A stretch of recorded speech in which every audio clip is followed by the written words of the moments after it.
Siapa sih orang terkaya di Indonesia sekarang? Nah, menurut daftar terbaru dari Forbes, kita bakal bedar nih 10 nama teratas. Kita nggak cuma bakal lihat siapa aja mereka, tapi juga dari mana datangnya harta mereka yang segunung itu, dan tren apa aja yang sebenarnya kelihatan dari daftar ini. Oke, sebelum kita mulai hitung mundur, kita lihat gambaran besarnya dulu. Coba deh tebak kalau kekayaan 10 orang ini digabungin semua, kira-kira jadi berapa ya? Jawabannya, wah, mungkin bikin kaget dan nunjukin seberapa besar sih kekuatan ekonomi yang lagi kita omongin. Ya benar, 136,1 miliar dolar Amerika. Gila kan? Angka ini gede banget. Biar kebayang, jumlah ini tuh lebih besar dari total PDB beberapa negara loh. Nah, seginilah kekuatan ekonomi yang dipegang sama 10 individu dan keluarga ini. Oke, dengan angka sebesar itu, sekarang waktunya kita mulai hitung mundur. Kita bakal mulai dari peringkat 10 sampai 6 dulu ya, buat lihat siapa aja yang masuk ke lingkaran super elit ini. Yuk, kita mulai dari urutan paling bawah di 10 besar. Di posisi 10, ada nama yang mungkin, nggak semua orang kenal, Agus Projosasmito. Tapi jangan salah, peran beliau ini penting banget. Kekayaan bersihnya itu nyampe 5,8 miliar dolar. Sebagai presiden komisaris di perusahaan tambang raksasa, Aman Mineral International, ini bukti kalau sektor sumber daya alam tuh masih jadi mesin duit yang luar biasa di Indonesia.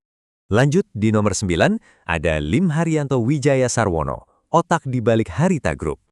Total kekayaannya 5,9 miliar dolar, dan ini datang dari sebuah grup bisnis yang cabangnya banyak banget, dari tambang nikel sampai kebun kelapa sawit.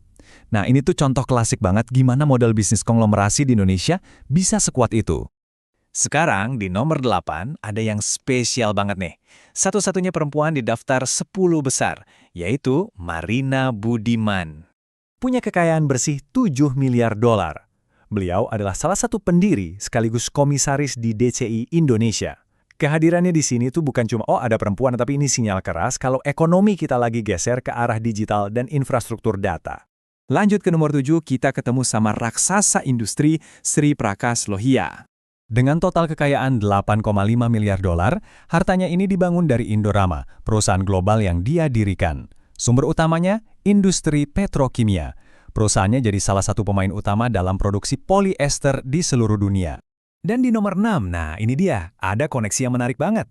Ini adalah rekan bisnisnya Marina Budiman, yaitu Otto Toto Sugiri.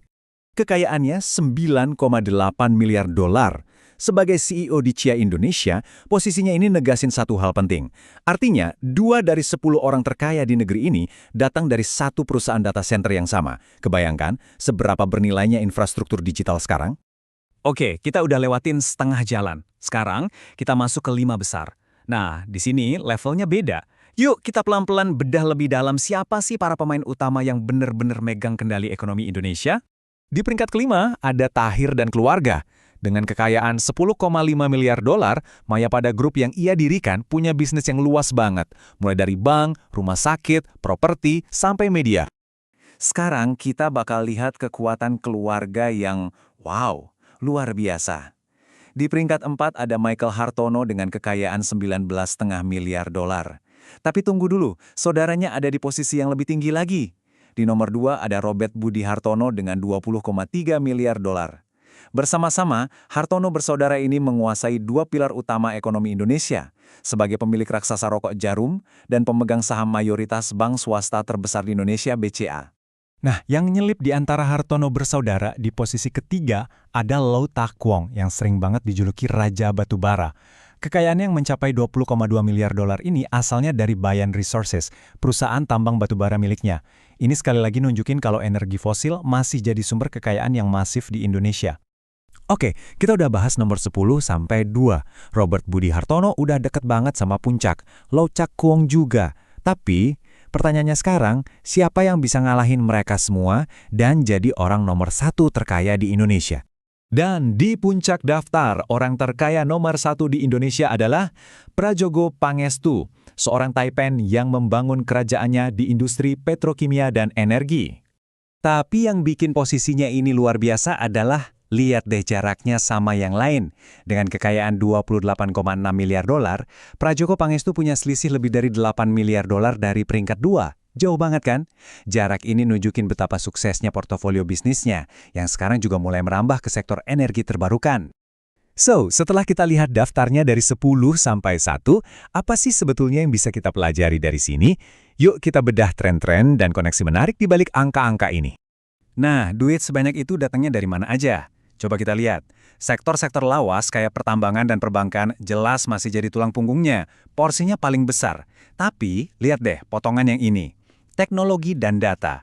Munculnya sektor ini sebagai pemain besar tuh nunjukin banget arah baru ekonomi kita. Jadi, apa sih kesimpulan besarnya? Pertama, kekuatan keluarga masih gede banget. Buktinya ya dominasi Hartono bersaudara. Kedua, tapi masa depan juga udah di sini. Partneran di bidang teknologi kayak duo DCI Indonesia sekarang bisa main di level paling atas.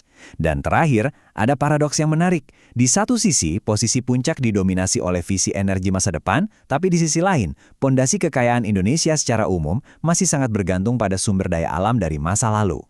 Oke, jadi itu tadi potret kondisi saat ini. Tapi ada satu pertanyaan terakhir yang menarik banget buat kita pikirin bareng-bareng. Gimana sama masa depan?